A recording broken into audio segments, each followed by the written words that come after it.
কষ্টের বিরুদ্ধে, ব্যর্থতার বিরুদ্ধে। আমি জানি তারা অত সহজে হার মানবে না, কিন্তু আমার ইচ্ছা, আমার মনের জোর, আমার শেষ রক্তবিন্দু পর্যন্ত লড়ে যাওয়ার ক্ষমতা দিয়ে আমি কষ্ট আর ব্যর্থতাকে হার মানাবই। কারণ আমি জানি আজ আমি যেটা করব তার ফল আমি আগামী কাল পাবো। প্রত্যেকটি সকালেই আমি ভাবি, যদি আজ আমার জীবনের শেষ দিন হতো তাহলে আমি কি করতাম, কিভাবে উপভোগ করতাম আমার জীবনের শেষ দিনটি।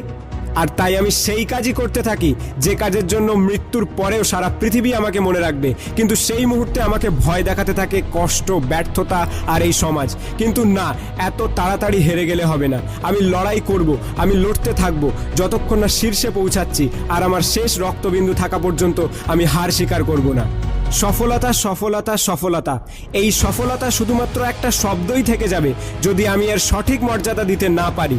আর 700 কোটি মানুষ তখন আমাকে এসে বলবে ইউ আর এ লুজার, আর আমি এটা মেনে নিতে পারবো না।